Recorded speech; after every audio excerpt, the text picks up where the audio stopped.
യാന്ത്രികമായിട്ട് അയ്യോ അച്ഛാ പോകല്ലേ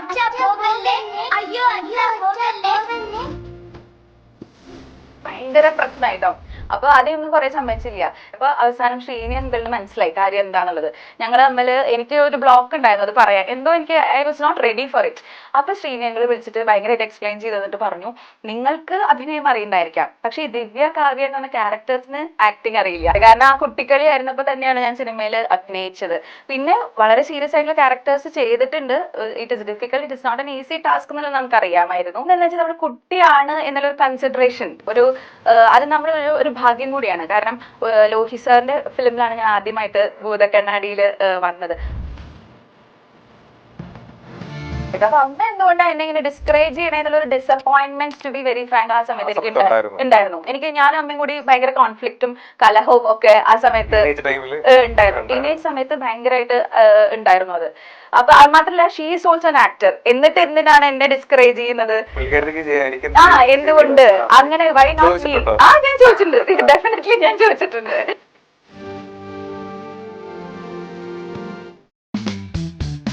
ഈ അയ്യോ അച്ഛാ പോകലേ എന്നൊരു ഡയലോഗിന്റെ എനിക്ക് ഇപ്പോഴും ഓർമ്മയുണ്ട്. ഷിബുചേട്ടൻ അതിന്റെ അസോസിയേറ്റ് ഡയറക്ടർ വന്നിട്ട് നമ്മളുടെ അടുത്ത് ഡയലോഗ് ഇത് പറഞ്ഞപ്പോ ഇത് ഇത്രയും ആർട്ടിഫിഷ്യലായി പറയാൻ നമുക്ക് എന്ത് പറ്റില്ല. കാരണം നമ്മളെല്ലാവരും നമ്മളോട് നാച്ചുറൽ ആയിട്ട് അഭിനയിക്കാനാണല്ലോ പറയുന്നത്. ആർട്ടിഫിഷ്യൽ ആയിട്ട് പറയണം എന്ന് പറഞ്ഞു. അപ്പൊ എനിക്കത് ഒട്ടും ഡൈജസ്റ്റ് ചെയ്യാൻ പറ്റില്ല. കാരണം നമ്മൾ വിചാരിക്കണം എല്ലാവരും സാധാരണ ആർട്ടിഫിഷ്യൽ ആവാതെ നാച്ചുറൽ ആവണം എന്നല്ലേ നമ്മളെ പറഞ്ഞ്, അത് അങ്ങനെ നമ്മൾ കണ്ടീഷൻഡ് ആയിരിക്കണം ചെറുപ്പം മുതലേ.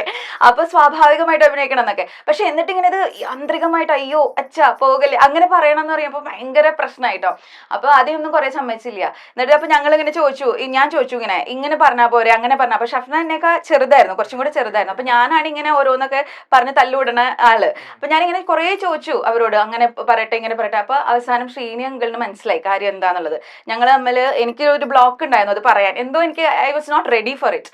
അപ്പൊ ശ്രീനി അങ്കിൾ വിളിച്ചിട്ട് ഭയങ്കരമായിട്ട് എക്സ്പ്ലെയിൻ ചെയ്ത് തന്നിട്ട് പറഞ്ഞു, നിങ്ങൾക്ക് അഭിനയം അറിയണ്ടായിരിക്കാം, പക്ഷെ ഈ ദിവ്യ കാവ്യ എന്ന് പറഞ്ഞ ക്യാരക്ടേഴ്സിന് ആക്ടിങ് അറിയില്ല. കാരണം അതിന്റെ മുന്നത്തെ സീൻ ഞങ്ങൾക്ക് അറിയണ്ടായിരുന്നില്ല എന്തായിരുന്നു അത്, what was leading in to it എന്നുള്ളത്. അതുകൊണ്ടാണ് നമുക്ക് ഈ ഒരു കൺഫ്യൂഷൻ വന്നത്. അങ്ങനെ പറഞ്ഞ് ശ്രീനി ഞങ്ങൾ കൺവിൻസ് ചെയ്യിപ്പിച്ചപ്പോ ഓക്കെ. അപ്പൊ എനിക്ക് അത്ര വലിയ തൃപ്തിയൊന്നും ഉണ്ടായിരുന്നില്ല. എന്തോ ഇവര് പറയണ പോലെ എന്തോ ചെയ്തു, ഈ തത്തവ്യ പൂജ പോലെ അത് പിന്നെ ചെറുപ്പത്തിലൊക്കെ അങ്ങനെയാണല്ലോ. നമ്മളിങ്ങനെ എന്താ പറയാ, അവര് ഇൻസ്ട്രക്ട് ചെയ്യും, അതിനനുസരിച്ച് നമ്മൾ കീ കൊടുത്ത പാവകളെ പോലെ ഇങ്ങനെ ചലിക്കും. അങ്ങനെയൊക്കെയാണ് കുറെ. പക്ഷെ കുറെയൊക്കെ നമ്മൾ ഇൻവോൾവ് ആയിട്ട് തന്നെയാണ്. ചെറിയ പ്രായമാണെങ്കിൽ പോലും പല ക്യാരക്ടേഴ്സും പല ഇതും നമ്മൾ അങ്ങനെ തന്നെയാണ് ചെയ്യുക. അവസാനം ഞാൻ അങ്ങനെ മനസ്സുകൊണ്ട് ചെയ്തു വെച്ചു. പക്ഷെ അപ്പൊ ഞാൻ എക്സ്പെക്ട് ചെയ്തില്ല ഇത് ഇത്രയും വലിയൊരു ഹിറ്റ് ആവും എന്നുള്ളതോ, ആ ഒരു ടാഗ് ലൈൻ അല്ലെങ്കിൽ ആ ഒരു ഡയലോഗോട് കൂടിയാണ് ആൾക്കാർ എന്നെ ഐഡന്റിഫൈ ചെയ്യാന്നുള്ളതൊന്നും അന്ന് നമ്മള് എക്സ്പെക്ടേ ചെയ്തില്ല. അത് ശ്രീരംഗിന്റെ ഒരു ദീർഘവീക്ഷണാണ്. അതെ അതെ അതെ, ശരിക്കും. ഇപ്പോ ഡയറക്ഷനെ പറ്റി പറഞ്ഞു, സുനിൽ സാർ തന്നെയാണ് ഡയറക്ടർ ചെയ്തിരിക്കുന്നത്. അതെ അതെ. പുള്ളിയുടെ ഒരു വേ ഓഫ് ഡയറക്ഷൻ എങ്ങനെയായിരുന്നു? നിങ്ങളെയൊക്കെ എങ്ങനെയായിരുന്നു പുള്ളി കോർഡിനേറ്റ് ചെയ്തിരുന്നത്? He was very cool. ആള് പക്ഷെ ഭയങ്കര സീരിയസ് ആണ്. നമ്മള് സിനിമയിൽ കാണുന്ന പോലെയുള്ള ഒരു തമാശക്കാരനായിട്ടുള്ള ശ്രീനി അങ്കിൾ അല്ലല്ലോ. ആള് സീരിയസ് ആണ്. പക്ഷെ ആള് ഭയങ്കര കൂളാണ്. ആള് ഭയങ്കര കാം ആണ്. വളരെ മെച്യോർഡ് ആണ്. അത് ഞാൻ വലുതായപ്പോഴും ഞാൻ മനസ്സിലാക്കിയ ഒരു കാര്യമാണ്. ഇത്രയ്ക്കധികം മെച്യോറിറ്റി, ഇത്രയ്ക്കധികം ദീർഘവീക്ഷണത്തോടെ പല കാര്യങ്ങളും പറയുന്ന ഒരു വ്യക്തി.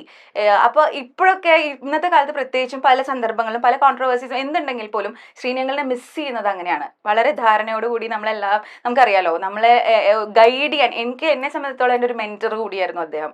ഒരു ഗൈഡ്, എൻ്റെ ഒരു ഫാദർലി ഫിഗർ ആയിരുന്നു. തീർച്ചയായിട്ടും സിനിമയ്ക്ക് അപ്പുറം. അപ്പൊ എൻ്റെ 10th എക്സാമിന്റെ സമയത്ത് ശ്രീരംഗിൽ വിളിച്ച് വിഷ് ചെയ്യുന്നു, അതൊക്കെ ഓർമ്മിച്ച് വെക്കുന്നു. അപ്പൊ ഒരു മകളെ പോലെ തന്നെ അത്രയും സ്നേഹം, അത്രയും വാത്സല്യം, അത്രയും കരുതൽ നമുക്ക് തന്നിട്ടുണ്ട് അദ്ദേഹം എല്ലാ കാലത്തും. ഈ സീനൊക്കെ എങ്ങനെയാണ് എക്സ്പ്ലെയിൻ ചെയ്ത് തരുന്നത്? അതായത് ഇപ്പൊ ഒരു സീൻ എടുക്കും, ഇപ്പൊ പറഞ്ഞല്ലോ ഈ അയ്യോ വെച്ചാ പോകലെ എന്ന് പറഞ്ഞാൽ അത് പറഞ്ഞു. അതുപോലെ മറ്റുള്ളവർക്കൊക്കെ എങ്ങനെയാണ് പുള്ളി എക്സ്പ്ലെയിൻ ചെയ്ത് കൊടുക്കുക? അത് കുറെയൊക്കെ അതിന്റെ അസോസിയേറ്റ് ഡയറക്ടറായിട്ടുള്ള ഷിബുചേട്ടൻ ചെയ്തിരുന്നു അത്. പിന്നെ അദ്ദേഹവും പുട്ടിൻ ചെയ്യും. പക്ഷെ he use to speak less, do more of work. എനിക്ക് തോന്നുന്നത് എന്താ പറയാ, അത് റൈറ്റർ ആയതുകൊണ്ടായിരിക്കാം. He use to speak less and എന്താ പറയാ, ഇനാക്ട് ചെയ്ത് കാണിച്ചു തരുമൊന്നുമില്ല, പക്ഷെ പറഞ്ഞ് മനസ്സിലാക്കിച്ചു തരിക തന്നെയാണ് ചെയ്യാറ് ശ്രീനിയങ്കിള്. അങ്ങനെ പറഞ്ഞ് മനസ്സിലാക്കി തരികയാണ് ശ്രീനിയങ്കിള് ചെയ്യാറ്. ഈ സിനിമ വളരെ ചെറുതിലെ തന്നെ നമ്മുടെ ഒരു സിനിമയിൽ വന്ന ആളാണ്. അപ്പോ ഈ സിനിമ അഭിനയം എന്ന് പറയുന്നത് ഒരു കുട്ടിക്കളിയല്ല. ഇത് സിനിമ അഭിനയിച്ചിട്ട് വലിയ പരിപാടിയാണെന്ന് എപ്പോഴാണ് മനസ്സിലായത്? സത്യത്തിൽ എനിക്ക് അങ്ങനെ മനസ്സിലാക്കാനുള്ള അത്രയും ഞാൻ നിന്നിട്ടില്ല സിനിമയിൽ. കാരണം ആ കുട്ടിക്കളി ആയിരുന്നപ്പോ തന്നെയാണ് ഞാൻ സിനിമയിൽ അഭിനയിച്ചത്. പിന്നെ വളരെ സീരിയസ് ആയിട്ടുള്ള ക്യാരക്ടേഴ്സ് ചെയ്തിട്ടുണ്ട്. It is difficult, it is not an easy task എന്നുള്ളത് നമുക്കറിയാമായിരുന്നു. പക്ഷേ അന്ന് എന്ന് വെച്ചാൽ നമ്മൾ കുട്ടിയാണ് എന്നുള്ളൊരു കൺസിഡറേഷൻ, അത് നമ്മൾ ഒരു ഭാഗ്യം കൂടിയാണ്. കാരണം ലോഹി സാറിന്റെ ഫിലിമിലാണ് ഞാൻ ആദ്യമായിട്ട് ഭൂതക്കണ്ണാടിയിൽ വന്നത്. അപ്പൊ അന്ന് തന്നെ ലോഹി അങ്കിൾ സ്ക്രീനിങ്ങിന്റെ സമയത്ത് പറഞ്ഞിരുന്നത് നന്നായി അഭിനയിച്ചാൽ ഒരു ഐസ്ക്രീം അല്ലെങ്കിൽ എന്തോ ഒരു കടി, അതായിരുന്നു ഞങ്ങൾ തമ്മിലൊരു ഡീൽ. അപ്പോ ഫസ്റ്റ് ഡേ കഴിഞ്ഞപ്പോ തന്നെ അന്ന് എന്താ വെച്ചാൽ ഈ കോൺഫിഡൻസ് ലെവലിനൊന്നും ഒരു പ്രശ്നമില്ലല്ലോ, അന്തല്ല, അറിയില്ല ഒന്നും. വലുതാവുമ്പോഴാണ് നമുക്ക് ചിലപ്പോൾ നമ്മൾ സെൽഫ് കോൺഷ്യസ് ആവുക, നമുക്ക് ടെൻഷൻ വരിക. അങ്ങനെ ചെറുപ്പത്തിൽ എന്താ മേലെ ആകാശം താഴെ ഭൂമി, ഭയങ്കര ഫ്രീ അല്ലേ, മൈൻഡ് സെറ്റ് ഒക്കെ ഭയങ്കര ഫ്രീ ആണ്. It comes automatically. പിന്നെ അമ്മയും ആക്ടറാണ്, അച്ഛനും ആക്ടറാണ്. അപ്പൊ ആ ഒരു പാരമ്പര്യവും ഉണ്ടായിരിക്കാം. ഞാൻ ഡാൻസ് പഠിച്ചിരുന്നു. അപ്പൊ അവര് എൻ്റെ ഓഡീഷൻ തന്നെ എന്താ പറയാ, ലോഹി അങ്കിള് കുറെ നവരസൊക്കെ ചെയ്യിപ്പിച്ചു. എനിക്ക് ഇപ്പോൾ ഓർമ്മയുണ്ട്, അച്ഛൻ ബാത്റൂമിൽ കള്ളു കുടിച്ചിട്ട് വീണാൽ കുട്ടി എന്ത് ചെയ്യും, അല്ലെങ്കിൽ അങ്ങനെയൊക്കെയുള്ള ഓരോ ക്വസ്റ്റ്യൻസ് ഒക്കെ ചോദിച്ചിട്ട് അങ്ങനെയാണ് അത് നമ്മുടെ റിയാക്ഷൻസ് ഒക്കെ ക്യാപ്ചർ ചെയ്ത് അതൊക്കെ കണ്ടിട്ട് അങ്ങനെയായിരുന്നു ഓഡിഷൻ. അതെനിക്ക് ഓർമ്മയുണ്ട്. പിന്നെ ഓരോ സ്റ്റെപ്പിലും നമ്മളെ ഗൈഡ് ചെയ്യാനും നമ്മളെ പറഞ്ഞു തരാൻ, പിന്നെ it all depends on the kind of film makers you work with. എനിക്ക് തോന്നുന്നു അവിടെയാണ് വലിയൊരു പോയിന്റ് ഉള്ളത്. അപ്പൊ എൻ്റെ ഒരു ഭാഗ്യം ഒരുപാട് വലിയ ഫിൽം മേക്കേഴ്സിന്റെ ഒപ്പം, ലോഹി അങ്കിൾ ആണെങ്കിലും ഗ്രേറ്റ് ആക്ടേഴ്സ്, അതെ തീർച്ചയായും അതൊരു വലിയ ഭാഗ്യമാണ്. കാരണം ഇപ്പോൾ കോ ആർട്ടിസ്റ്റുകളാണെങ്കിലും ഇപ്പം നെടുമുടി വേണു അങ്കിൾ ആണെങ്കിലും, സുകുമാരി അമ്മ, ലളിത ആന്റി, മമ്മൂക്ക, ലാലേട്ടൻ, ശ്രീനി അങ്കിള്, തിലകൻ അങ്കിള്. അപ്പോ അതൊരു വലിയ ഭാഗ്യമാണ്. അപ്പൊ പിന്നെ നമുക്ക് കൂടുതലായിട്ട് നമ്മളായിട്ടൊന്നും ചെയ്യേണ്ട ആവശ്യമില്ല, നമ്മളെ വെറുതെ റിയാക്ട് ചെയ്താൽ മതി. അവരുടെ കൂടെ നിന്ന് അങ്ങനെ റിയാക്ട് ചെയ്താൽ മതി. അത് എനിക്ക് എന്നെ എന്താ പറയാ അതിശയിപ്പിച്ചിട്ടുള്ള ആക്ടേഴ്സ് ആണ്. അതായത് ഇപ്പൊ എല്ലാം ഈ മലയാളത്തിലെ നമ്മൾ ഇന്ന് മിസ് ചെയ്യുന്ന ക്യാരക്ടർ റോൾ ആ ഒരു നിര ഉണ്ടായിരുന്നല്ലോ, സ്ട്രോങ് ആയിട്ടുള്ള. ഇപ്പൊ വേണു അങ്കിൾ ആണെങ്കിലും ശരി, ലളിത ആന്റി, സുകുമാരി അമ്മ, അതുപോലെ എന്താ പറയുക Rajan P Dev uncle. Rajan P Dev സാറൊക്കെ ചിത്രാഞ്ജലി ഞാൻ വേറൊരു സിനിമയ്ക്ക് വേണ്ടി ഡബ് ചെയ്യാൻ പോയപ്പം അദ്ദേഹം ഡബ്ബീന് കണ്ട് ഞാൻ ഇങ്ങനെ കണ്ണ് തള്ളിപ്പോയിട്ടുണ്ട്. ഒരു 5-6 പേജ് ഡയലോഗ്സ് ഒക്കെ അദ്ദേഹം ഒറ്റ ടേക്കിൽ ഇങ്ങനെ ഡെലിവറി ചെയ്ത് പോകുമ്പോൾ നമ്മളിങ്ങനെ ശരിക്കും. അപ്പോൾ അത്തരം അവരൊക്കെ തിയേറ്റർ ആക്ടേഴ്സ് ആയിരുന്നു. അവർക്ക് നല്ല ആ ഒരു ബാക്ക്ഗ്രൗണ്ടിൽ നിന്ന് വരുന്ന ആൾക്കാരാണ്. മാത്രമല്ല the commitment, the dedication with which they work is exemplary. അത് കണ്ടുപിടിക്കേണ്ട കാര്യമാണ്. അപ്പൊ ആ ഒരു ജനറേഷനെ കണ്ടതുകൊണ്ട് തന്നെ ഐ വാസ് റിയലി ഇൻസ്പയർഡ്. എനിക്ക് ഭയങ്കര ഇഷ്ടമാണ്. അതുകൊണ്ട് സിനിമ എന്ന് പറഞ്ഞാൽ എനിക്കെന്തോ മനസ്സിനോട് ഭയങ്കര അടുപ്പം ഉള്ള ഞാൻ ഇപ്പൊ അതിൽ സജീവം അല്ലെങ്കിൽ പോലും ഇപ്പോഴും ഞാൻ ഒരുപാട് സിനിമ കാണും. എനിക്കിങ്ങനെ സിനിമയെ സ്നേഹിക്കാൻ ഭയങ്കര ഇഷ്ടമാണ്. ഇപ്പൊ ഈ പെർഫോമൻസിന്റെ കാര്യം പറഞ്ഞല്ലോ, അപ്പോ വർക്ക് ചെയ്തേക്കുന്ന എല്ലാം മലയാളത്തിന്റെ ബെസ്റ്റ് ആയിട്ടുള്ള ആളുകളുടെ കൂടെയാണ്. അപ്പോ ഒരു മൈൻഡിൽ ഇപ്പൊ ഇങ്ങനെ ഒരാളെ പറ്റി ആലോചിക്കുമ്പോൾ വരുന്ന ഒരു സീൻ എന്താണ്? അതായത് ഇപ്പൊ ആ ടൈമിൽ അവർ പെർഫോം ചെയ്യുമ്പോൾ നമ്മളിങ്ങനെ കണ്ടോണ്ട് നിൽക്കുകയാണ്. അങ്ങനെ നിൽക്കുമ്പോൾ പെട്ടെന്ന് ഓർമ്മ വരുന്ന ഒരു സാധനം എന്താണ്? ഒരാൾ പെർഫോം ചെയ്തിട്ട് തോന്നിയത് അതെങ്കിൽ ലളിത ആന്റിയുടെ കൂടെ ഞാനൊരു ഏഷ്യാനെറ്റിന് വേണ്ടി ഒരു ക്രിസ്മസ് ടെലിഫിലിം ചെയ്തു. അപ്പൊ ഞാനൊരു ചാനൽ ആങ്കർ ആയിട്ടാണ് ആ ക്യാരക്ടർ. അപ്പൊ ആ ക്യാരക്ടർ ചാനൽ ആങ്കർ. അപ്പൊ I use to anchor in Asianet, Kairali and all during that time. അപ്പോ ഒരു റിയൽ സെൽഫ് പോലത്തെ ഒരു ക്യാരക്ടർ ആയിരുന്നു അത്. ഈ ഒരു ലോൺലിനെസ് അനുഭവിക്കുന്ന ഒരു അമ്മാമ്മയുടെ അടുത്തേക്ക് ടെലിവിഷനിൽ ഒരു പെൺകുട്ടി ആങ്കർ ഇറങ്ങി വന്നിട്ട് അവർ തമ്മിലുള്ള ഒരു ഇന്ററാക്ഷൻ, അങ്ങനെ നല്ല ഇൻട്രസ്റ്റിംഗ് ആയിട്ടുള്ള ഒരു സ്റ്റോറി ആയിരുന്നു അത്. അപ്പൊ ഞാനും ലളിതാന്റിയും കൂടെ അഭിനയിക്കുമ്പോൾ അപ്പൊ എന്റെ അമ്മയൊക്കെ പറഞ്ഞു കേട്ടിട്ടുണ്ട്, ജഗതി അങ്കിളിന്റെ ഒക്കെ കൂടെ അഭിനയിക്കുമ്പോൾ ഇവര് ഇപ്പൊ പെർഫോം ചെയ്യുന്നതല്ല ടേക്കിന് പെർഫോം ചെയ്യുക. അത് തിലകൻ സാർ ആണെങ്കിലും അങ്ങനെയാണ്. അപ്പൊ നമ്മളെല്ലാവരും ഇങ്ങനെ പ്രിപ്പയർഡ് ആയിരിക്കണം. കാരണം നമ്മൾ അതിൽ ഫുള്ളി ഇൻവോൾവ് ആയാലാണ് അവരുടെ ഒപ്പം നിന്ന് നമുക്ക് റിയാക്ട് ചെയ്യാൻ പറ്റുള്ളൂ. അത് ലാലേട്ടനാണെങ്കിലും അങ്ങനെയാണ്, സെക്കൻഡ്സ് കൊണ്ട് ഇങ്ങനെ മാറും. അപ്പൊ ലളിതാന്റിയുടെ ഒപ്പം നമ്മൾ എത്ര റിഹേഴ്സൽ ചെയ്യുന്നു, നമ്മൾ നമ്മൾ ഇങ്ങനെയൊക്കെ ചെയ്യാം എന്ന് വെച്ച് നമ്മളും നമ്മുടെ റിയാക്ഷൻസും ബോഡി ലാംഗ്വേജ് ഒക്കെ നമ്മൾ പ്ലാൻ ചെയ്ത് വെക്കും.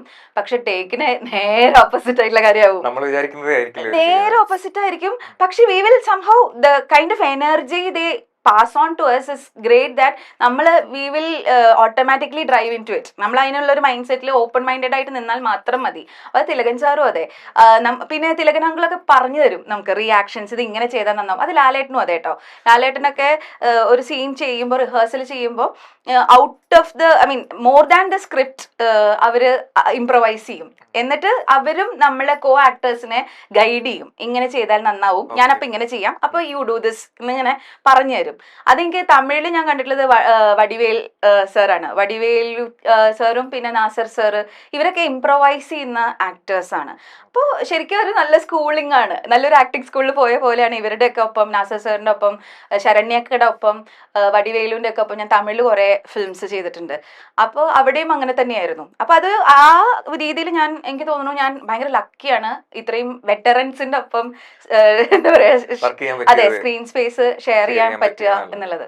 ഇത്രയും എക്സ്പീരിയൻസ്ഡ് ആയിട്ടുള്ള ആളുകളോട് ഷെയർ ചെയ്തിട്ട് പക്ഷേ പിന്നെ എന്തുകൊണ്ടാണ് മാറിയത്?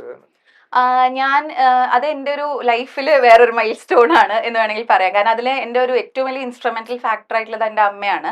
അമ്മ ഞാൻ ഡിഗ്രിക്ക് പഠിക്കുന്ന സമയത്ത് ഒരു ദിവസം ഇങ്ങനെ എന്നെ വിളിച്ചിട്ട് ചോദിച്ചു, യു ഷുഡ് ചൂസ്. അപ്പൊ ആ സമയത്ത് എനിക്ക് ഇങ്ങനെ ഓഫേഴ്സ് വന്നു തുടങ്ങിയ ഒരു കാലഘട്ടമാണ്. നായികയായിട്ടും സെക്കൻഡ് ഹീറോയിനായിട്ടും നായികയായിട്ടും സിസ്റ്റർ ക്യാരക്ടേഴ്സും ഒക്കെ. അപ്പോൾ ഞാൻ ചൈൽഡ് ആർട്ടിസ്റ്റായി എല്ലാവരുടെയും ഇപ്പം മമ്മൂക്കയുടെ ലാലേട്ടൻ്റെയൊക്കെ മകളായി, ശ്രീനങ്ങളുടെയൊക്കെ മകളായിട്ട് അഭിനയിച്ചു. അതിനുശേഷം ഞാൻ കുറച്ച് സീരിയൽസിൽ അഭിനയിച്ചു. സൂര്യ ടിവിയിൽ മിന്നുകെട്ട് എന്ന് പറഞ്ഞ സീരിയലിൽ അഭിനയിച്ചു. അപ്പോൾ ഞാൻ 10th I was always working. പഠിക്കലും ഇതും ഒക്കെ ഒരുമിച്ച്, ഡാൻസും ഒക്കെ ഒരുമിച്ച് കൊണ്ട് നടക്കുന്നതായിരുന്നു. പക്ഷെ ഒരു ഘട്ടം എത്തിയപ്പോൾ ഒരു കരിയർ ആയിട്ട് ഇത് ചൂസ് ചെയ്ത് സീരിയസ് ആണോ, are you really serious about it എന്നുള്ളൊരു ക്വസ്റ്റ്യൻ എന്നോട് ചോദിച്ചത് അമ്മയാണ് സത്യം പറഞ്ഞാൽ. സിനിമ വേണോ വേണ്ടയോ എന്നുള്ളത് തീരുമാനിക്കാനുള്ള ഒരു ഡിസിഷൻ മേക്കിങ്ങിനുള്ള ഒരു ടൈമായി. കാരണം അങ്ങനെയാണെങ്കിൽ അങ്ങനെ പോകണം, അല്ലെങ്കിൽ എന്താണ് എന്താ പറയാ, റോബർട്ട് ഫ്രോസ്റ്റിൽ ഒരു പോയം പോലെ ദ റോഡ് നോട്ട് ടേക്കൺ, രണ്ട് എന്താ പറയാ, woods are lovely dark and deep and you have promises to keep എന്ന് പറയില്ലേ. അപ്പൊ അതുപോലെ 2 പാത്ത് ഉണ്ട്, അതിൽ ഏത് വേണം എന്ന് നീയാണ് ചൂസ് ചെയ്യണം, ഇറ്റ്സ് അപ് ടു യു എന്ന് പറഞ്ഞു. ആ ഒരു ഫ്രീഡം എനിക്ക് എൻ്റെ പേരൻസ് തന്നു, and I am really grateful for that. പക്ഷേ അപ്പം അമ്മ എപ്പോഴും എന്നെ ഡിസ്കറേജ് ചെയ്യുമായിരുന്നു, ഒരു ആക്ടർ ആവരുത്, അല്ലെങ്കിൽ വലിയ വലിയ ഓഫേഴ്സ് വരുമ്പോഴും അത് വേണോ വേണ്ടോ എന്നൊക്കെ ഇങ്ങനെ അമ്മ ഇങ്ങനെ. അപ്പൊ എനിക്ക് ഭയങ്കര ഡൗട്ടായിരുന്നു. നമ്മൾ ഭയങ്കര അംബീഷ്യസ് ആണ് ആ പ്രായത്തിൽ. നമുക്ക് എന്താ വെച്ചാൽ ഈ നേരത്തെ ഞാൻ പറഞ്ഞ പോലെ മേലെയാകാശം താഴെ ഭൂമിയാണ്. അപ്പൊ നമുക്ക് ഒരുപാട് അംബീഷ്യസ് ആണ്. നമുക്ക് മഞ്ജു വാര്യരെ പോലെ ആവണം, അല്ലെങ്കിൽ നമുക്ക് കാവ്യ മാധവനെ പോലെ ആവണം, നമുക്ക് അങ്ങനെയൊക്കെയുള്ള കുറെ ഉണ്ടാവുമല്ലോ ആ പ്രായത്തിൽ. അത് എനിക്കും ഉണ്ടായിരുന്നു സ്വാഭാവികമായിട്ടും. അപ്പൊ അമ്മ എന്തുകൊണ്ടാണ് എന്നെ ഇങ്ങനെ ഡിസ്കറേജ് ചെയ്യണേ എന്നുള്ളൊരു disappointment, to be very frank, ആ സമയത്ത് എനിക്ക് ഉണ്ടായിരുന്നു. എനിക്ക് ഞാനും അമ്മയും കൂടി ഭയങ്കര കോൺഫ്ലിക്റ്റും കലഹവും ഒക്കെ ആ സമയത്ത് ഉണ്ടായിരുന്നു. ടീനേജ് സമയത്ത് ഭയങ്കരമായിട്ട് ഉണ്ടായിരുന്നു അത്. അപ്പൊ മാത്രല്ല, she is also an actor. എന്നിട്ട് എന്തിനാണ് എന്നെ ഡിസ്കറേജ് ചെയ്യുന്നത്?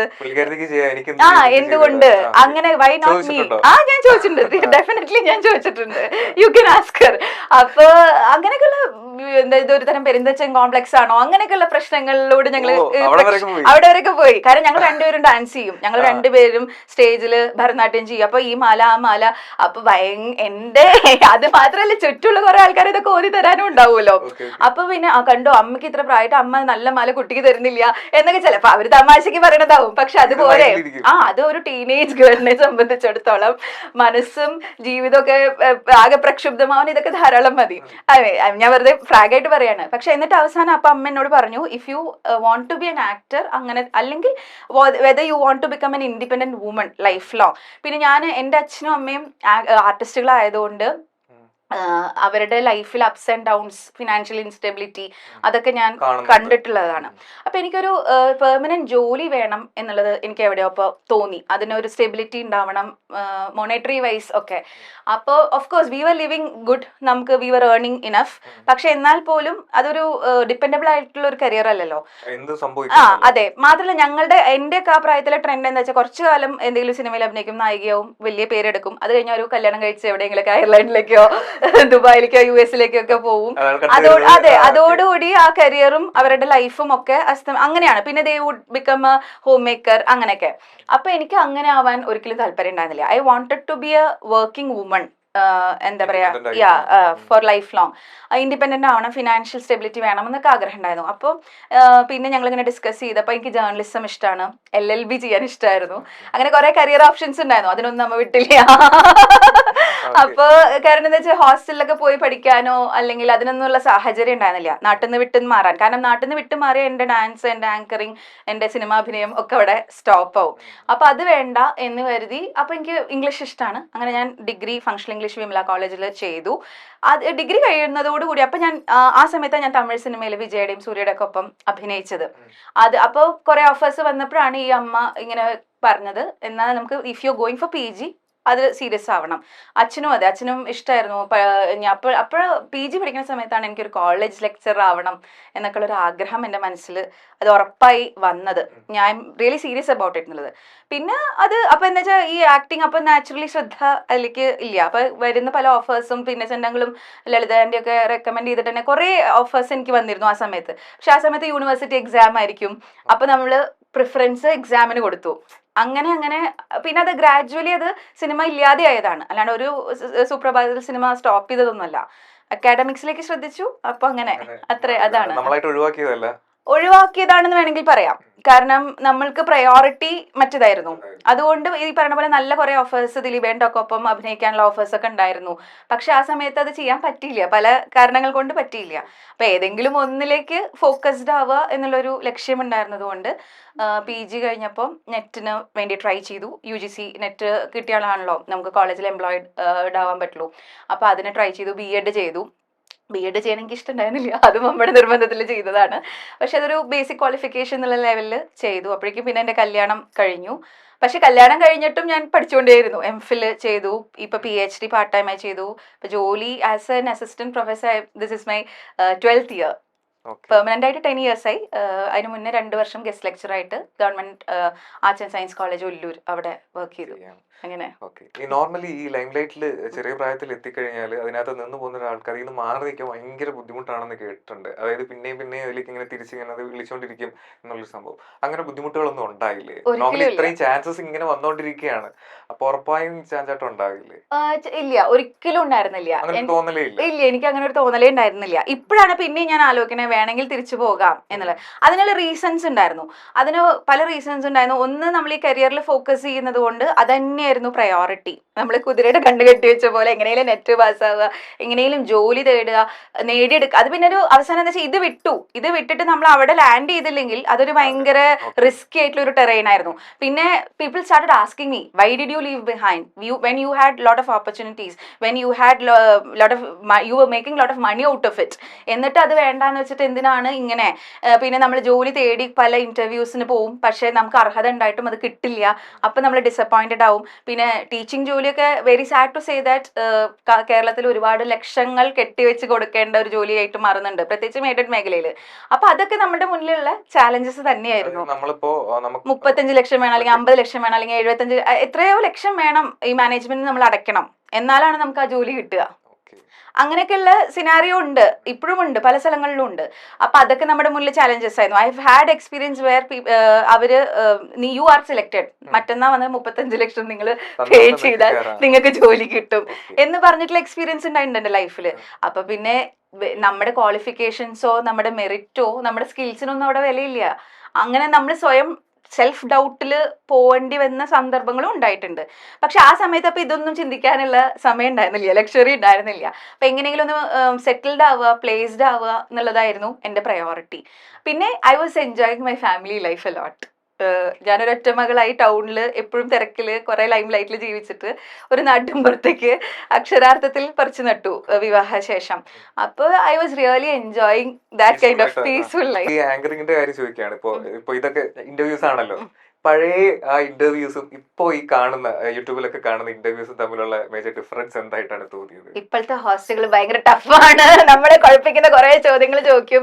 പണ്ട് നമ്മളൊക്കെ എപ്പോഴും ഒരു ഡിപ്ലോമാറ്റിക് ലെവലിൽ ഓഫ് ടോക്കിംഗ് ആൻഡ് ഗോയിങ് ആണ്. പിന്നെ ഇപ്പോൾ കുറച്ചും കൂടി എനിക്ക് തോന്നുന്നു ഇപ്പോഴത്തെ മീഡിയയുടെ ഒരു ഇതായിരിക്കാം, ആൾക്കാർ ഫ്രാങ്ക് ആയി, എല്ലാവരും ഓപ്പൺ ആയി, എവറിബഡി നോസ് എവറിത്തിങ് എന്നുള്ള ഒരു അവസ്ഥയാണല്ലോ. ഈ സോഷ്യൽ മീഡിയയുടെ ഒരു റെൽം തന്നെ അങ്ങനെയാണ്. അപ്പോൾ അവിടെ അങ്ങനെ മറയ്ക്കാനോ അവിടെ കപടതകൾക്കോ ഒന്നും ഒരു സ്ഥാനം ഇല്ല, അതിന്റെ ആവശ്യവും ഇല്ല. എക്സ്പോസ്ഡ് ആവും എന്നുള്ളതൊരു വളരെ സത്യമായിട്ടുള്ളൊരു കാര്യമാണ്. And the kind of anchors who come in these times are really good. അവർ നല്ല റിസർച്ച് വർക്ക് നടത്തി, അവർ നല്ല ബോൾഡ് ആയിട്ടുള്ള ക്വസ്റ്റ്യൻസ് ചോദിക്കുന്നു. And I appreciate them for all that. മറ്റത് നമുക്ക് ഒരു ആങ്കറിന് ചിലപ്പം ഒരു പ്രൊഡ്യൂസറോ അല്ലെങ്കിൽ ഒരു ഡയറക്ടറോ ഒക്കെ പറഞ്ഞു തരുന്ന കാര്യങ്ങൾ ഹാൻഡിൽ ചെയ്താൽ മതിയാവും. ഇതിപ്പോൾ അങ്ങനെയല്ലല്ലോ. ഓരോ ആങ്കേഴ്സും അവരുടേതായ രീതിയിൽ റിസർച്ച് വർക്കും ഗ്രൗണ്ട് വർക്കൊക്കെ നടത്തിയിട്ടാണ് ഓരോ ഇന്റർവ്യൂസിനും വരുന്നത്. അപ്പം അത് പുതുതലമുറയിൽ എനിക്ക് നോക്കി പഠിക്കാൻ തോന്നിയ അല്ലെങ്കിൽ അപ്രീഷിയേറ്റ് ചെയ്യാൻ തോന്നിയ ഒരു നല്ല കാര്യമാണ്. എല്ലാവരും ഭയങ്കര ബോൾഡാണ്. ഇപ്പൊ സിനിമകളൊക്കെ ധാരാളം കാണുന്ന ആളാണല്ലോ. ഇപ്പൊ ഈ അടുത്ത് കണ്ട സിനിമകളിൽ ഒരാൾ ചെയ്തൊരു ക്യാരക്ടർ, ഓക്കെ ഇത് ഞാൻ ചെയ്തിരുന്നെങ്കിൽ നന്നായിരുന്നു എന്ന് തോന്നിയ ഒരു ക്യാരക്ടർ എന്താണ്? ഉറപ്പായും എന്തായാലും ആലോചിച്ചിട്ടുണ്ടായിരിക്കും ഇല്ലേ? അയ്യോ! അങ്ങനെ ഉം, എനിക്ക് ടൂറിസ്റ്റ് ഫാമിലി ഇപ്പൊ കണ്ടപ്പോ സിമ്രന്റെ ക്യാരക്ടർ ഭയങ്കര ഓ ഇഷ്ടായി ഓ അതില്. ആ അങ്ങനത്തെ ഒരു അമ്മ, അങ്ങനത്തെ ഒരു മൈഗ്രേറ്റിംഗ് ഫാമിലി പെട്ടെന്ന് പറയുമ്പോ ട്ടോ, ഒരുപാട് സിനിമ കണ്ടിട്ടുണ്ടെങ്കിൽ പോലും ഞാൻ ചെയ്തിരുന്നെങ്കിൽ എന്ന് ഞാൻ ആലോചിച്ചിട്ടില്ല. ഇല്ല, അതുകൊണ്ടാണ് ക്യാരക്ടർ ഇഷ്ടമാണ് ആ ആ അതിലെ ക്യാരക്ടർ. അതെ അതെ. മലയാളത്തിലോ? മലയാളത്തില് പെട്ടെന്നൊന്നും ഇപ്പൊ ചോദിക്കുമ്പോ ഓർമ്മ വരുന്നില്ല. ഒരുപാട് നല്ല സിനിമകൾ വരുന്നുണ്ട്. നല്ല സ്ട്രോങ് ഫീമെയിൽ ക്യാരക്ടേഴ്സ് ഉള്ള സിനിമകൾ വരുന്നുണ്ട്. എനിക്ക് ഉർവശി ചേച്ചി ചെയ്ത പോലത്തെ ക്യാരക്ടേഴ്സ് ഒക്കെ എനിക്ക് ഭയങ്കര ഇഷ്ടമാണ്. അല്ലെങ്കിൽ പാർവതി തിരുവോത്ത് ചെയ്യുന്ന ക്യാരക്ടേഴ്സ് ഒരുപാട്. ഇപ്പം ഐശ്വര്യ ലക്ഷ്മി എനിക്ക് ഇഷ്ടപ്പെട്ട ഒരു ആക്ടറാണ് ഓക്കെ മലയാള സിനിമയില്, യങ്സ്റ്റേഴ്സിൽ കേട്ടോ. അങ്ങനെ ഓക്കെ. അപ്പൊ ഇനി വീണ്ടും സിനിമയിലേക്ക് സജീവമാവാനുള്ള പ്ലാനുകളൊക്കെ ഉണ്ടല്ലോ. ഉം. അപ്പോ എന്ത് തരം ക്യാരക്ടേഴ്സ് ആണ് ഇനി ചെയ്യണമെന്ന് ആഗ്രഹമുള്ളത്? എനിക്ക് അമ്മ വേഷം ചെയ്യാൻ ഇഷ്ടമാണ്. അമോഷൻ ചെയ്താൽ മതി. അമ്മ വേഷം ചെയ്യാൻ ഇഷ്ടമാണ്. സാധാരണ എല്ലാവരും അമോഷൻ ചെയ്യാൻ ഇഷ്ടമല്ലതാണല്ലോ പറയാറ്. അത് ഞാനൊരു അമ്മയായതുകൊണ്ടായിരിക്കും. ആ പിന്നെ മാത്രല്ല, I don't believe in going back. എനിക്കിങ്ങനെ ഏജ് കോൺഷ്യസ് ആയിട്ട് ചിലപ്പോൾ സത്യം പറഞ്ഞാൽ മടിയാണ്, വർക്ക്ഔട്ട് ചെയ്ത് മെലിയാനൊക്കെ ഉള്ള മടി കൊണ്ടായിരിക്കാം. മാത്രല്ല ഞാനിപ്പോ ഒരു ഫാമിലി വുമണായി കണ്ടീഷൻഡായി. അപ്പൊ എനിക്ക് അമ്മ ക്യാരക്ടേഴ്സ് ചെയ്യാൻ ഇഷ്ടം, ചേച്ചി ക്യാരക്ടർ, അങ്ങനെ ക്യാരക്ടർ റോൾസ് ഒക്കെ നല്ല ശക്തമായ ക്യാരക്ടർ റോൾസ് ചെയ്യാൻ എനിക്ക് ഇഷ്ടമാണ്. അല്ലാണ്ട് I don't want to go back and look young or, കാരണം ഞാൻ നായികയായിട്ടില്ലല്ലോ. നായികയായിട്ടുള്ള ആൾക്കാരൊക്കെ ഇപ്പൊ പലരും അതുപോലെ തന്നെ തിരിച്ചു വരുന്നുണ്ട്. ഇപ്പൊ മഞ്ജു ചേച്ചി അടക്കം അവരുടെ മേക്ക് ഓവർ നമ്മൾ അതിശയിപ്പിക്കുന്ന രീതിയിലാണ്. അതെ. അപ്പൊ പക്ഷെ എനിക്ക് മേ ബി ഞാൻ അങ്ങനെ നായികയായിട്ട് ഒരുപാട് കാലം കുറെ ക്യാരക്ടേഴ്സ് ചെയ്യാത്തത് കൊണ്ടായിരിക്കാം എനിക്ക് അങ്ങനെ ഒരു മോഹമില്ല. എനിക്ക് ശരിക്കും നല്ല ക്യാരക്ടർ റോൾസ് ഇപ്പൊ അമ്മയായിട്ടോ ചേച്ചിയായിട്ടോ ഒക്കെ ചെയ്യണം എന്നാണ് ആഗ്രഹം. ഇപ്പൊ ആളുകൾ കോണ്ടാക്ട് ചെയ്യാറുണ്ടോ? മീൻസ് ചാൻസസിനായിട്ട്. ഇപ്പൊ കാരണം ഒരു ബ്രേക്ക് വന്നല്ലോ, ബ്രേക്ക് വന്ന് നിൽക്കുന്ന ടൈം ആണല്ലോ, അതുകൊണ്ട് ആ ചോദിക്കാം. സമയത്ത് വിളിച്ചിരുന്നില്ല. കാരണം ആദ്യം ഇനീഷ്യലി വിളിച്ചിരുന്നു, 2-3-4 നല്ല ഓഫേഴ്സ് ഒക്കെ വന്നപ്പോൾ നമ്മൾ ചെയ്യുന്നില്ല എന്ന് പറഞ്ഞപ്പോൾ പിന്നെ നമ്മൾ ചെയ്യുന്നില്ല എന്നുള്ളത് വളരെ എസ്റ്റാബ്ലിഷ്ഡ് ആയി. അവര് അത് ആക്സെപ്റ്റ് ചെയ്തു. അപ്പോൾ ഇപ്പോ തിരിച്ച് ഒരുപാട് കുറച്ച് ആൾക്കാർ, ഇപ്പൊ നമുക്ക് പരിചയമുള്ള ആൾക്കാരൊക്കെ ഇങ്ങനെ വൈ നോട്ട്, എന്തുകൊണ്ട് ട്രൈ ചെയ്തുകൂടാ എന്നൊക്കെ ഇങ്ങനെ ചോദിക്കുന്നുണ്ട്. അപ്പൊ അതൊക്കെ ഇങ്ങനെ തിങ്കിങ് പ്രോസസ്സിലാണ്, ആ സ്റ്റേജിലാണ്. സംഭവിക്കാം. സംഭവിക്കട്ടെ. ഇപ്പൊ തുടക്കത്തിൽ പറഞ്ഞല്ലോ ഈ ഡയറക്ഷൻ അല്ലെങ്കിൽ മേക്കിംഗ് പ്രോസസ് ഒക്കെ ഇഷ്ടമാണെന്നുള്ളത്. അങ്ങനെയൊക്കെ ആലോചിച്ചിട്ടുണ്ടോ? അതായത് ഡയറക്ട് ചെയ്യണം അല്ലെങ്കിൽ എഴുതണം എന്നൊക്കെ ഉള്ള രീതിയിൽ.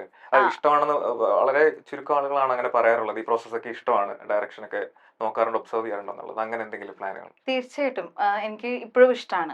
That is A dream I cherish in my mind. ഒരു ഡയറക്റ്റ് ചെയ്യണമെന്നുള്ള ആഗ്രഹം എനിക്കുണ്ട്. അത് ചെറുപ്പം മുതലേ ഉണ്ട്. എൻ്റെ അച്ഛനും താല്പര്യമുണ്ടായിരുന്നു. എൻ്റെ അച്ഛൻ ഭരതൻ സാറിൻ്റെയും ഒക്കെ ഒപ്പം, ടി വി ചന്ദ്രൻ അങ്കിളുടെ ഒക്കെ ഒപ്പം പണ്ട് ചെന്നൈയിലൊക്കെ വർക്ക് ചെയ്തിരുന്നു, സിനിമയുടെ പ്രൊഡക്ഷനും ഒക്കെ ബന്ധപ്പെട്ടിട്ട്. അപ്പോൾ അച്ഛനിൽ നിന്ന് ഇൻഹെറിറ്റ് ചെയ്തിട്ടുള്ള ഒരു ട്രേറ്റ് ആയിരിക്കാം എനിക്ക്. അപ്പോൾ ചെറുപ്പം മുതലേ ഞാനിങ്ങനെ കണ്ടിന്യൂറ്റി നോക്കാൻ, ആ ആർട്ടിസ്റ്റുകളുടെ ഒക്കെ, ഇപ്പം അമ്മയൊക്കെ അഭിനയിക്കുമ്പോൾ അമ്മയുടെ കൂടെ വെറുതെ സെറ്റിൽ പിന്നാലെ പോകുമ്പോൾ ഈ അസിസ്റ്റന്റ് ഡയറക്ടേഴ്സ് ഇവരിടുന്ന മാല, കമ്മല്, ഇതൊക്കെ നോട്ട് ചെയ്ത് വെക്കും, കണ്ടിന്യൂറ്റി ഒക്കെ. അപ്പൊ ഞാൻ ചെയ്യട്ടെ എന്ന് പറഞ്ഞിട്ട് ഈ ബുക്കും അല്ലെങ്കിൽ ഈ പാഡൊക്കെ വാങ്ങിച്ച് ഞാൻ ചെയ്യുമായിരുന്നു. അതുപോലെ ടി വി ചന്ദ്രൻ സാറിന്റെ ഭൂമി മലയാളം എന്ന് പറഞ്ഞ ഫിലിമിൽ ഞാൻ അഭിനയിച്ചപ്പോൾ ഞാൻ ഇങ്ങനെ ചന്ദ്രൻ അങ്കിളിനോട് പറഞ്ഞു, എനിക്ക് ഭയങ്കര ഇഷ്ടമാണ് ഡയറക്ഷൻ, അപ്പൊ ഞാൻ കുറച്ച് നാളിങ്ങനെ അസിസ്റ്റ് ചെയ്തോട്ടെ എന്ന് പറഞ്ഞപ്പോൾ കുറച്ചിങ്ങനെ ക്ലബ് ബോയ് പോലെയൊക്കെ ഇങ്ങനെയുള്ള അസിസ്റ്റ് ചെയ്ത് കുറച്ച് നാള് നടന്നു. അപ്പൊ എന്റെ സീൻസ് ഉള്ളപ്പോൾ ഞാൻ അഭിനയിക്കും. എനിക്ക് സീൻ ഇല്ലാത്ത സമയത്ത് മറ്റുള്ള ആക്ടേഴ്സ് അഭിനയിക്കുന്നത് ഞാൻ പോയി ബിഹൈൻഡ് ദ ക്യാമറ കാണും. എനിക്കത് ഇപ്പോഴും ഇഷ്ടമുള്ളൊരു പരിപാടിയാണ്. ബിഹൈൻഡ് ദ ക്യാമറ നിൽക്കാൻ ഭയങ്കര ഇഷ്ടമാണ്. അത് എളുപ്പമുള്ള പണിയല്ല, എന്നാലും അതെ ഏറ്റവും അതെ. എന്റെ ഹസ്ബൻഡ് അസോസിയേറ്റ് ഡയറക്ടറായിട്ട് വർക്ക് ചെയ്തിട്ടുണ്ട്, സ്വന്തമായി ഡയറക്ട് ചെയ്തിട്ടുണ്ട്. അപ്പൊ I have seen the kind of effort they take. അതൊരു വലിയ കാര്യം തന്നെയാണ്. അത് വളരെ വലിയ കാര്യമാണ്. പക്ഷെ എന്നാലും എനിക്ക് ഇഷ്ടമാണ് അതൊക്കെ ചെയ്യാൻ. എനിക്കിഷ്ടം.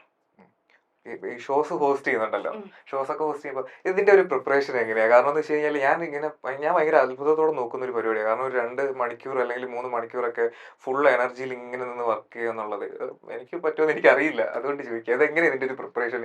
എന്താണ് മെന്റലി എന്ത് ചെയ്യുന്നത്? അതിന് ഇപ്പൊ അപ്പൂസിനെയൊക്കെ പോലത്തെ ഒരു ഡയറക്ടർ ഉണ്ടെങ്കിൽ ഇവന്റ് ഡയറക്ടർ ഉണ്ടെങ്കിൽ ഇറ്റ്സ് വെരി സിമ്പിൾ. കാരണം അവർ നല്ലൊരു ക്യൂ ചാർട്ട് നമുക്ക് തരും, ഒരു overall view point, I mean overall idea about the show തരും. പിന്നെ ചില ഷോസിൽ സ്ക്രിപ്റ്റഡ് ആയിരിക്കാം, ചില ഷോസ് നമുക്ക് സ്ക്രിപ്റ്റ് തരുമായിരിക്കാം, ചിലതിൽ നമുക്ക് പിന്നെ എന്ന് വെച്ചാൽ basically once you are on stage, പണ്ട് എൻ്റെ അച്ഛനൊക്കെ പറയാറുണ്ട് സ്റ്റേജ് കയറുമ്പോൾ ചിലപ്പോൾ നമ്മൾ ബ്ലാങ്ക് ആയിരിക്കും, പക്ഷെ once you are on stage പിന്നെ നിങ്ങളാണ് രാജാവ് സ്റ്റേജിലെ. അപ്പൊ അത് എനിക്ക് തോന്നുന്നു ഈ തിയേറ്റർ സ്കൂളിൽ നിന്ന് വരുന്ന ആൾക്കാരൊക്കെയും നമുക്ക് പഠിപ്പിച്ചു തരുന്ന ഒരു കാര്യമാണ്. അങ്ങനെയായിരിക്കും അച്ഛനൊക്കെ അത് ഇങ്ങനെ പണ്ട് പറഞ്ഞിട്ടുണ്ടാവുക. അച്ഛനൊക്കെ കുറെ നാടകത്തിലൊക്കെ അഭിനയിച്ചിരുന്നു. അപ്പൊ പിന്നെ നമുക്ക് എന്താ വെച്ചാൽ നമ്മള് 4 കാല് വീണേ പറ്റുള്ളൂ. പല സന്ദർഭങ്ങളിലും ഇന്നിയറിൽ വേറെ എന്തെങ്കിലുമൊക്കെ പറയും, ഇവിടെ ആകെ ചിലപ്പോൾ നമ്മുടെ സൗണ്ട് സിസ്റ്റം വർക്ക് ചെയ്യില്ല, നമ്മൾ അൺപ്രീസിഡന്റ് ആയിട്ടുള്ള, നമ്മൾ അൺഎക്സ്പെക്ടഡ് ആയിട്ടുള്ള ഒരുപാട് പ്രശ്നങ്ങൾ ആ സമയത്ത് വരാം. പക്ഷെ ഇത് ഷോ മസ്റ്റ് ഗോ ഓൺ. അപ്പോ അത് നമുക്കറിയാലോ, the show must go on എന്നുള്ളത് നമുക്കറിയാം. ഇപ്പൊ ഞാൻ എൻ്റെ അച്ഛൻ ICU ആയിരുന്ന ഇത് പെട്ടെന്ന് പറഞ്ഞു വന്നപ്പോൾ എനിക്ക് ഓർമ്മ വന്നതാണ്. വെന്റിലേറ്ററിലായിരുന്നു PVS ഹോസ്പിറ്റൽ എറണാകുളത്ത്. ആ സമയത്ത് ഞാൻ നേരത്തെ ഏറ്റൊരു ഷോ ആണ്, തൃശ്ശൂരാണ്. I had to dress up, I had to smile, I had to do the anchoring on stage continuously for 2 hours.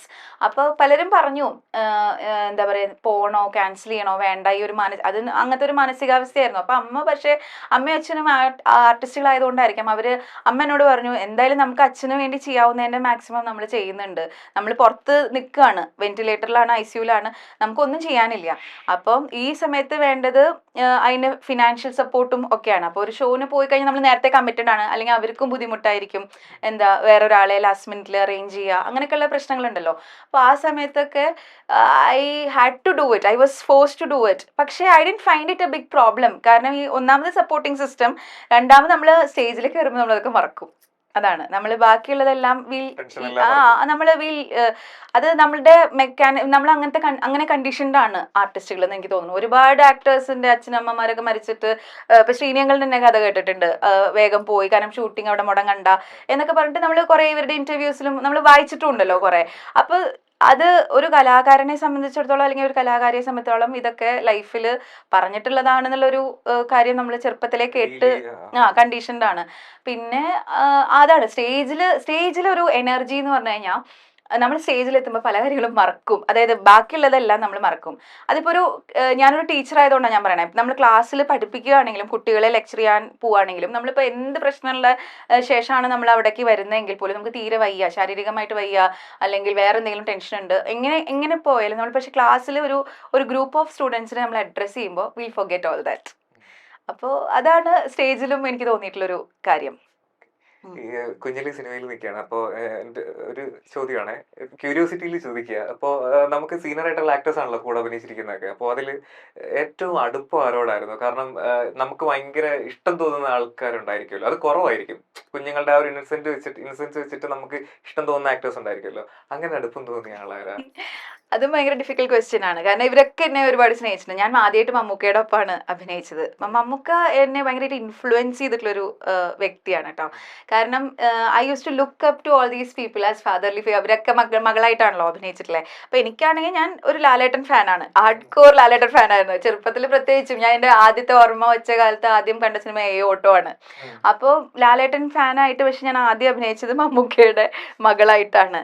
അപ്പോൾ അച്ഛനാണ് പറഞ്ഞത്, ലോഹി സാറിൻ്റെ ഫിലിംസിലൊക്കെ ഇങ്ങനെ മമ്മൂക്കയാണ് കൂടുതൽ അഭിനയിക്കുന്നത് എന്ന് പറഞ്ഞപ്പം ലോഹി അങ്കിൾ എന്നോട് ചോദിച്ചു ആരെയാണ് കൂടുതൽ ഇഷ്ടം എന്ന് പറഞ്ഞു. അപ്പൊ ഞാനിങ്ങനെ കടിച്ചു പിടിച്ചിങ്ങനെ എന്ത് പറയണം, ലാലേട്ടൻ എന്ന് പറഞ്ഞാൽ ഞാൻ ഇന്ന് ഓഡീഷൻ ഔട്ടായി പോവോ എന്നൊക്കെയുള്ള ടെൻഷൻ ഉണ്ട്. അപ്പൊ ഞാൻ പറഞ്ഞു എനിക്ക് മമ്മൂട്ടി അങ്കിളെ ഇഷ്ടമാണ് പക്ഷെ എനിക്ക് ലാലേട്ടെ. അപ്പൊ ആള് പറഞ്ഞു മതി ഇനി പറയണം. അപ്പൊ പിന്നെ പക്ഷെ മമ്മൂക്കയുടെ അടുത്ത് ഇടപഴകി മമ്മൂക്ക ആദ്യം ഞാൻ ഞാൻ ഇങ്ങനെ കേട്ടിട്ടുണ്ട് മമ്മൂക്കയ്ക്ക് ഭയങ്കര ഇംഗ്ലീഷ് ഇഷ്ടമാണ്, ഇംഗ്ലീഷ് പറയുന്ന ആൾക്കാരെ ഭയങ്കര ഇഷ്ടം അതൊക്കെ.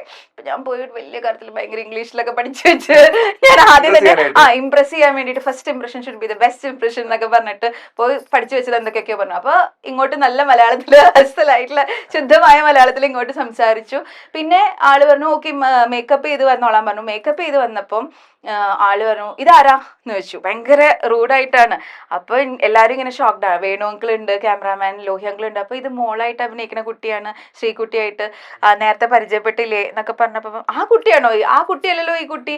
അപ്പൊ ഞാൻ അപ്പൊ എന്റെ വിചാരം ഞാൻ മേക്കപ്പ് ചെയ്താൽ ഭയങ്കര സുന്ദരിയാവും, അങ്ങനെയാണ് അന്നത്തെ കാലത്ത്.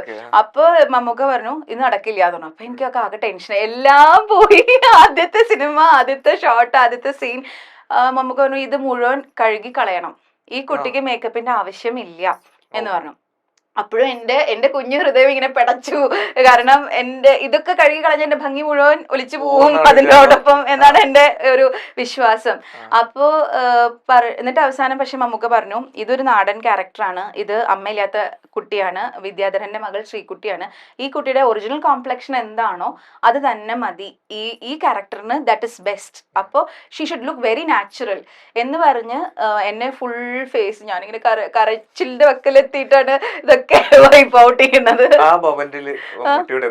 ശരിക്കും ദേഷ്യം തോന്നി. എന്തൊരു മനുഷ്യനാ ഇയാൾ, എന്തെങ്കിലുമൊക്കെ പറയട്ടെ എന്നൊക്കെ തോന്നി. പക്ഷെ പിന്നെ ഓരോ ദിവസവും അപ്പൊ അത് കഴിഞ്ഞ് വന്നപ്പോ എനിക്ക് നല്ല പരിഭവം ഉണ്ടായിരുന്നു കേട്ടോ. കാരണം എന്തിനാണ് ഈ മനുഷ്യൻ എന്റെ അങ്ങേർക്ക് മേക്കപ്പ് ചെയ്യാം, എനിക്കും മേക്കപ്പ് ചെയ്യാൻ പറ്റില്ല അല്ലെ എന്നൊക്കെയുള്ള ചിന്തകൾ ആ കുഞ്ഞു മനസ്സിൽ ഇങ്ങനെ വന്നു. പിന്നെ ആള് പക്ഷെ കൺവിൻസ് ചെയ്തു. ആള് ലോഹി അങ്കിളിനെയും ഞങ്ങളൊക്കെ പറഞ്ഞ, Lohi uncle first directorial venture ആയിരുന്നു, ആള് കൺവിൻസ് ചെയ്തു. അത് കഴിഞ്ഞ് ഓരോ ദിവസം കഴിയും തോറും മമ്മൂക്ക നമ്മളെ കെയർ ചെയ്യുന്ന രീതിയിൽ നമുക്ക് അഡ്വൈസ് അന്ന് തന്നെ പറഞ്ഞു കേട്ടോ, ചെറിയ കുട്ടികളൊന്നും ഇങ്ങനെ ഇത് നിങ്ങളുടെ സ്കിന്നിന് നല്ലതല്ല. പിന്നെ അപ്പൊ he's really concern, he's such A good father എന്നുള്ളത് അപ്പൊ തന്നെ നമുക്ക് മനസ്സിലായി. കണ്ണ് എഴുതാൻ പോലും ഞാൻ എൻ്റെ മോളെ സമ്മതിക്കില്ല, അപ്പൊ അതുപോലെയാണ് ഞാൻ പറയണേന്നൊക്കെ അദ്ദേഹം പറയും. അങ്ങനെ ഓരോ നമ്മുടെ വളർച്ചയുടെ ഘട്ടങ്ങളിലും നമുക്ക് വേണ്ട അഡ്വൈസസ് മമ്മൂക്ക നൽകും. പിന്നെ ഇപ്പൊ പ്രൊഡക്ഷൻ കൺട്രോളേഴ്സ് വന്നിട്ട് അവിടെ വേണം ഇങ്ങനെ ഭക്ഷണം കഴിക്കണം, വേഗം പോകണം, നമുക്ക് ഷിഫ്റ്റ് ആണ് ലൊക്കേഷൻ എന്നൊക്കെ പറയുമ്പോൾ പറയും ആ കുട്ടി ഭക്ഷണം കഴിക്കട്ടെ, നിങ്ങളുടെ മകളാണെങ്കിൽ നിങ്ങൾ ഇങ്ങനെ പറയുമോ എന്ന് കറക്റ്റ് ചെയ്യും.